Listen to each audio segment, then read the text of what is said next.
Understand. یہ doctor Israri کا میں آپ کو بتاتا ہوں کہ انہوں نے کہا جب دین خود خطرے میں ہو تو مسجدیں بنانے کی ضرورت نہیں ہے آپ کو, پھر بیواؤں کو سلائی مشینیں نہ لے کے دیں. یہ ڈاکٹر اسرار کا بڑا زبردست لیکچر ہے اس کے اوپر کہ مسئلہ دین کو پڑا ہوا ہے, یہاں پہ آپ بیوہ کو سلائی مشین لے کے دے رہے ہیں. بھائی اس وقت فوج کو ضرورت ہے تو فوج کو ہیلپ کرو, دین خطرے میں اس وقت.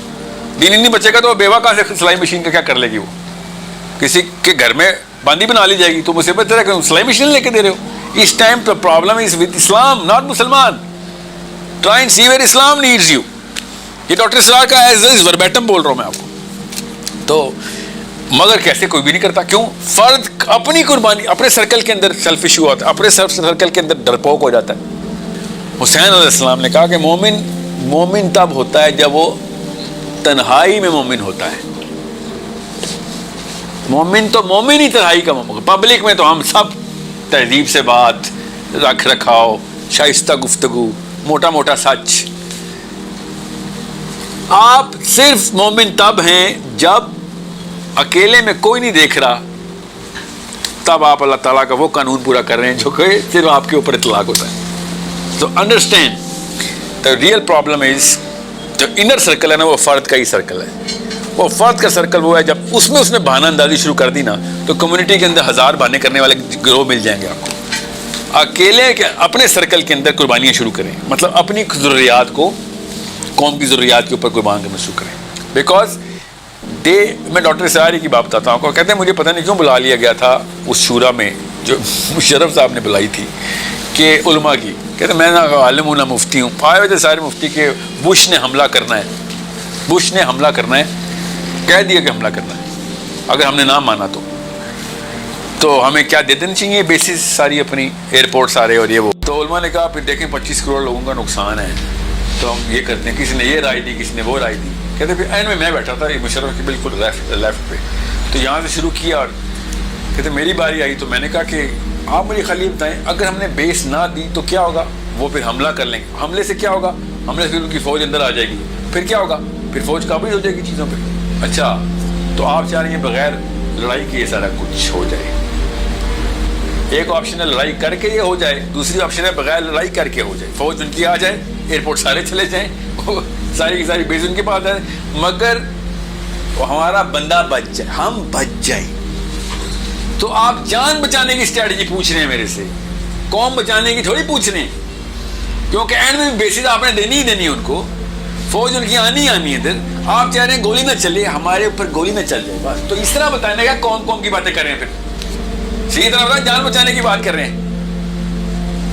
اگر بندہ فرد کے طور پہ مفلوج ہے نا تو پھر قوم کے طور پہ بھی بھلے اور حکمت نکالتا ہے. اگر فرد کے طور پہ طاقتور ہے وہ ماں باپ بتا, کیونکہ اب ہمارے سامنے سرکل بنتا ہے نا بچے کا.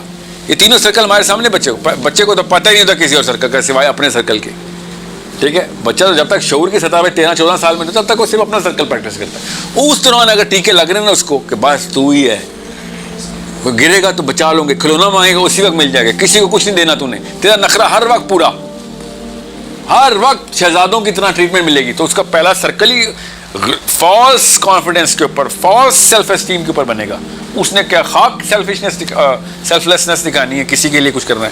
وہ بھائی صاحب تو سمجھیں گے کہ فلسطینی چھوڑو اسرائیلی بھی میری خدمت کریں ہر وقت, جیسے کہ ہمارے حکمرانوں کی ٹون سے لگ رہا ہوتا ہے. جیسے کہ مطلب نبیوں کے بعد تمہارا نام لکھنے چاہیے تھے ہمیں تو مشرف صاحب, مطلب جو آپ کی ٹون ہے, علم تو ہمارے آپ کے پاس ہی آیا, خالی پروسیس ایک ہی ہے, مگر اس کی انٹینسٹی اور اسٹیک بڑھتا رہتا ہے. کمیونٹی کے لیے اسٹیک بڑھے گا, اپنے لیے اسٹیک اتنا نہیں ہوگا.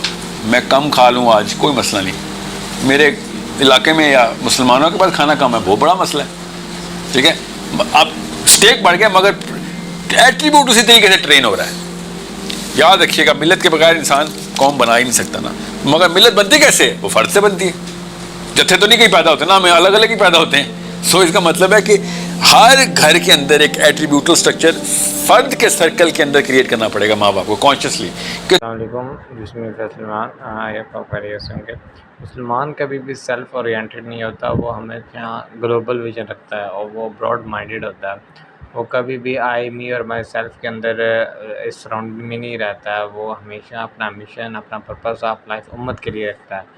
مگر انفارچونیٹلی بہت سی خرافات ہمارے اندر یہ آ چکی ہیں جس کی وجہ سے ہم یہ کہہ سکتے ہیں کہ ہم جو ہے وہ نیشنلزم اور انڈیویجولزم، فیوریٹزم، جتنے بھی ازمز آتے ہیں ان کے اندر اسٹک ہو کر رہ چکے ہیں، جس کی وجہ سے ہماری جو مسلم آئیڈینٹی ہے وہ شٹر ہو چکی ہے۔ ہمیں فرق نہیں پڑتا ہے کہ ہمارے مسلمان بہنوں کو، ہمارے بھائیوں کو فلسطین میں، برما میں، عراق، شام، سیریا اور لبنان میں from the vary from the few decades شہید کیا جا رہا ہے، مگر ہم جو ہیں انہی کے ساتھ ٹائز جو سے ہیں وہ باندھ رہے ہیں اور انہی دشمنوں کے ساتھ اپنے جو ہے وہ ریلیشن شپ قائم کر رہے ہیں۔ تو یہ مسلم امت کے زوال کا ایک بہت بڑا مین ریزن ہے، جس کی وجہ سے آپ دیکھ سکتے ہیں کہ کبھی بھی ہم فاتح قوم نہیں بن سکتے ہیں، کیونکہ فاتح قوم جو ہوتی ہے وہ ہمیشہ جو ہے اپنا ایسے ایکٹ پرفارم کرتی ہیں جو حضرت حسین علیہ السلام نے کیے ہوتے ہیں، جو حضرت نبی علیہ السلام نے کیے ہوتے ہیں۔ ایسا نہیں ہو سکتا ہے کہ آپ چپ کر کے بیٹھے رہیں اور اپنا سیلف پیوریفیکیشن کرتے رہیں۔ سیلف پیوریفیکیشن بھی ایک فیکٹر ہے، اس کو کوئی ڈینائی نہیں کر سکتا ہے، مگر دا پوائنٹ از دیٹ کہ آپ اپنی ذات میں اتنا مگن نہ ہو جائیں کہ آپ کو بگر پرپس ہی سمجھ نہ آئے کہ مسلم امت کو ابھی کس چیز کی ضرورت ہے۔ مسلم امت کو آپ کے کون سے ایسے اسٹینڈرڈز ہیں یا کون سے ایسی کوالٹیز ہیں جن کو آپ کیری کرتے ہیں یا جن کو آپ اپروچ کرتے ہیں جس کی وجہ سے اسلام کو فائدہ ہو سکتا ہے۔ ہم کیا کرتے ہیں کہ صرف اور صرف اپنے فائدے کے لیے لوگوں کو شہید کر دیتے ہیں، لوگوں کی قربانی دے دیتے ہیں، مگر اپنی کبھی بھی سکسیس کی یا اپنی بھی اپرچونیٹیز کی ہم کبھی بھی قربانی نہیں دیتے ہیں۔ جب تک ہم خود کی قربانی نہیں دیں گے، اپنی خواہشات کی، اپنی اپرچونیٹیز کی، تو ہم بگر لیول پہ چینج ایکسپیکٹ نہیں کر سکتے۔